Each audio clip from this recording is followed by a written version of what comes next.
Blood everywhere. Montana's the place to hunt.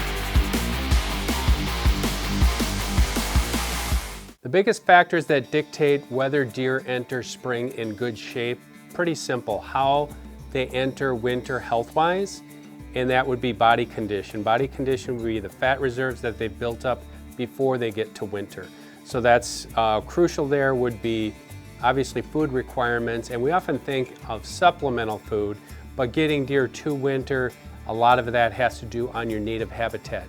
Is it producing enough good nutritious food for deer, whether that's protein from mass crops or just solid browse? And a lot of times that native browse is the key to get deer to winter in good shape.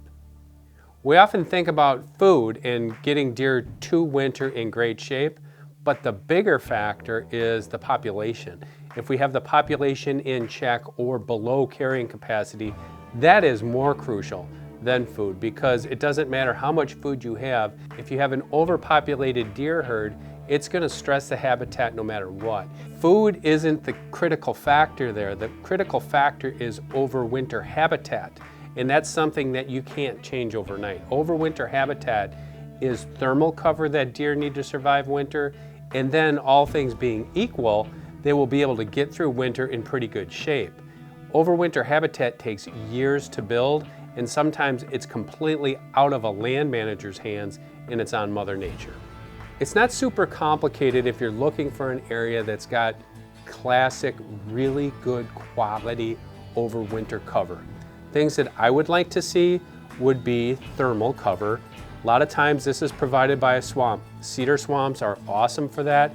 It provides just a level of protection for deer. Now, this protects against cold and wind is often overlooked in winter as far as something that limits deer and their survivability, because after many, many days and weeks of being subjected to harsh weather, that wind can really wear a deer down.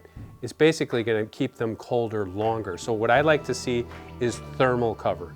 It's something that as a land manager, if you're a private property owner, something that you can't fix very quickly, but you can work on it to provide that. And by providing thermal cover, especially in areas where logging is done responsibly, to provide more native browse, that's really going to help deer with that 1-2 punch of cover and food for those long winter months.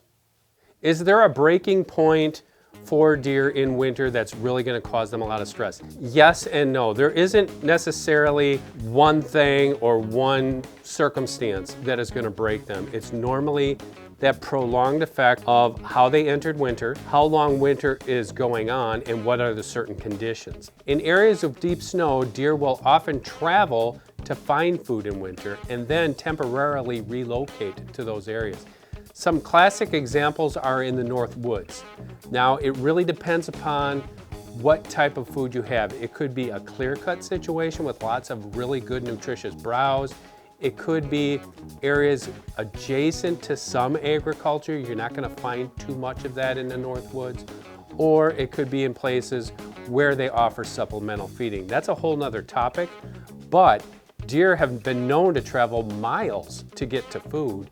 And in native situations, deer will migrate in winter, sometimes 100 miles or more. Now, this has changed over the past several decades, but those traditional deer yards that we saw in Northwoods areas, deer would travel across several counties to get to good thermal cover and areas where there is good native browse that's going to help them survive winter. If you look in the scientific literature, there is some debate as to whether a deer's metabolism changes in winter. One thing we do know is they don't travel as much in those severe winter months of January, February, and even March if those conditions are deep snow and super cold, below zero temperatures. That is going to sap a deer's energy very quickly, and it's going to weaken them quickly. But one thing we do know is they do manage their energy reserves. Now, they have to get to winter in prime shape. If they do not have those fat reserves, There's not a lot that can be done to improve their survivability for winter. But deer will congregate around good cover. We talk about it all the time, really good thermal cover, and food sources. So that's one thing that you can think about, and as a hunter or even just a land manager or a deer enthusiast, don't go into those winter yarding areas if you know where they are, because once they start congregating deer, once you start pushing them out of there, they're expending more energy. It's not going to kill them instantly, but it's really going to weaken them as they look at the weeks ahead before they get to spring. So if I could give landowners and hunters one tip on how you can get through winter and have better deer hunting for next year, is manage your trigger and your release the previous fall. Manage your population to a responsible level, to the best you can do. Now, if you're hunting a wide area and you have a small property, there's not a lot you can do about that. But understand that there's a such thing as a carrying capacity. And if that deer population on the land you hunt, whether you have total control over it or not, if that population is high, there's not much you can do to help those deer survive winter better. Now, there's little things you can do on a specific property. You can manage the native browse species, you can manage the bedding cover. Again, this is years of planning to do that. The best thing you can do, manage populations and make sure that you're taking enough antlerless deer off of that property year after year after year so you don't get an overabundance. Deer and Deer Hunting TV is brought to you by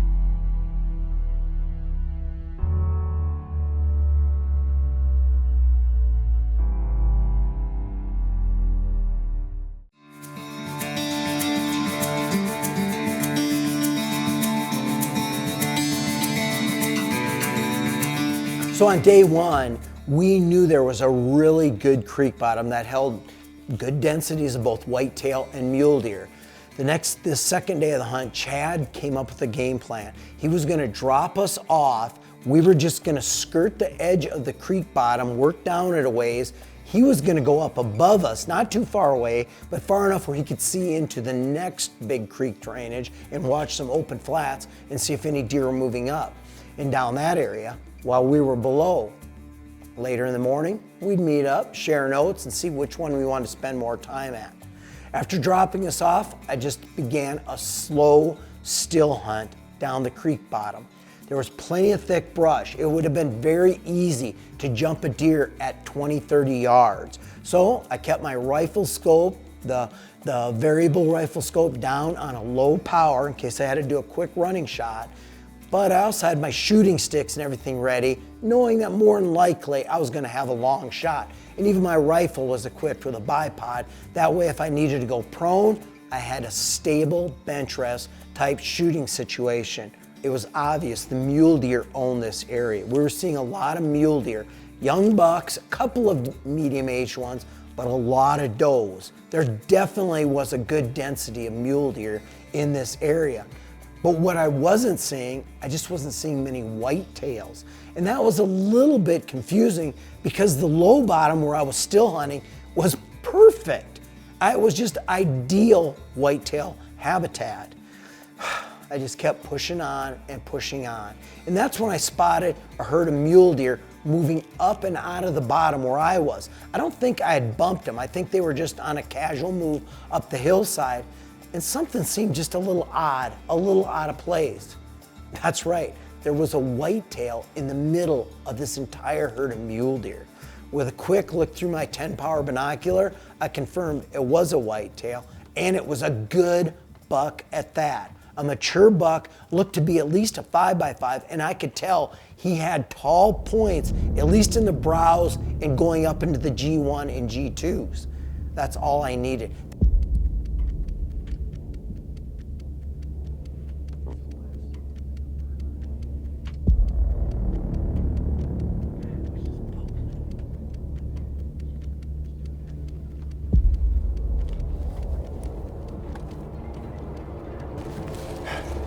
That's a pretty good whitetail.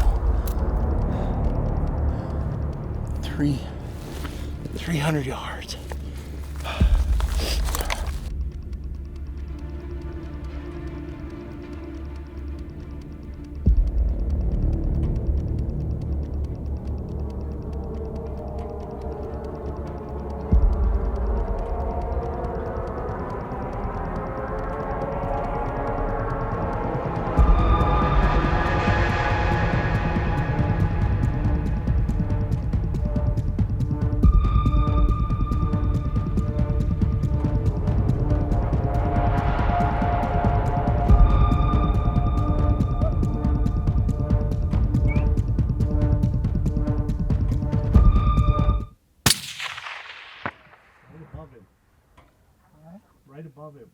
hit him, but it hit him high. No, he's going down. You hit him perfect. Sorry, the bullet went through him. He's down. You got it. No. What a nice buck. Look at this. Acorns, just good all around. Montana whitetail everywhere. Nice browse. Acorn up here. Kicker point over here. Blood everywhere. I mean, that's a good representative whitetail buck that you can expect in Montana. That G1 here on the right side, good G2s. His 3s are longer than his 2s. And honestly, I couldn't have made a better shot. They're shooting 160 grain Hornady CX bullet in their outfitter ammunition. It did just what we thought. Beautiful broadside shot. Great exit. Looks like there's just blood everywhere here. Look at, there's just blood all over. There's blood all over his antlers. Montana, if you're looking for something unique, special to do, Montana's the place to hunt. Big sky country, big bucks.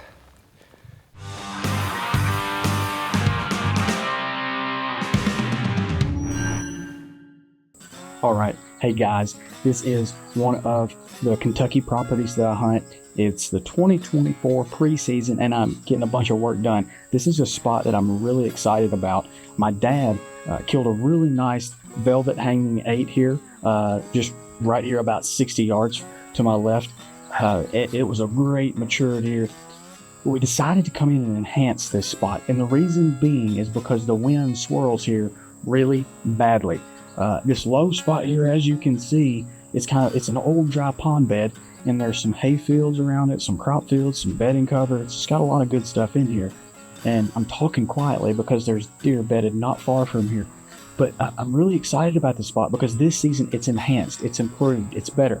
I came in here, rented an excavator, track hoe, and dug out a watering hole that's right here. I came in and pushed all of the brush and debris back out and away so the deer could move around down in this old dry pond bed. And most importantly, I put that Banks blind in position. And the reason being is, number one, the wind problem is eliminated.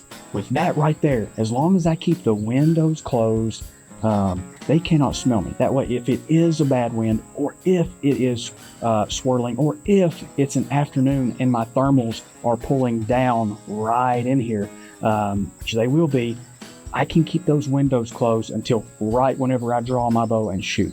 So that window right there is going to be staying closed, as all of those windows will stay closed until it is time for me to actually draw my bow. And that is crucial. That helps eliminate the scent issue for bad winds, swirling winds, and pesky thermals that pull down toward these afternoon deer. So this season, I'm looking forward to me or somebody else on our team killing a deer from that spot right there. I'm looking forward to it. It's going to be fun. I can't wait. We're just a few weeks out now, and we're going to be starting to get after these big Kentucky whitetails.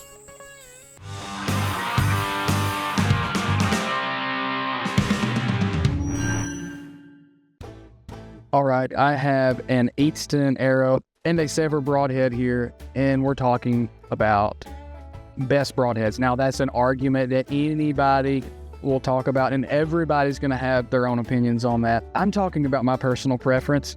Now, we will briefly talk about what some of the pros and cons are. Like, for example, fixed blade broadheads, they are known for durability. They're known for penetration.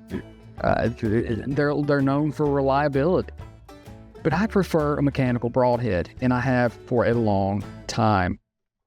These generally have a lot more cutting surface. They have a larger cutting diameter, and most importantly, they almost always fly truer. That's the most important thing to me. Just about any broadhead on the market can kill a deer, can kill a big game animal. But what is the limiting factor with a lot of them? Accuracy. I want a broadhead that is going to be easy to tune and accurate. That is this broadhead. The Sever offers you a very accurate low profile in flight, but a massive cut upon impact. And what I love most about these are their durability. Even for a mechanical head, these things are incredibly tough. And I'm not just saying that. I have done very specific and very in-depth tests on broadheads. As an outdoor rider, I have tested a lot of broadheads in official tests for outlets that I've written for. And the Sever almost always outperforms in every category that is most important to me, especially accuracy and durability. These also get incredible penetration and always perform well in that department as well. So if you're in the hunt for a broadhead, you don't know what you want to get, I personally prefer a mechanical head, especially for my compound, but even for my crossbow. And the Sever is an incredible way to go. It's a great choice.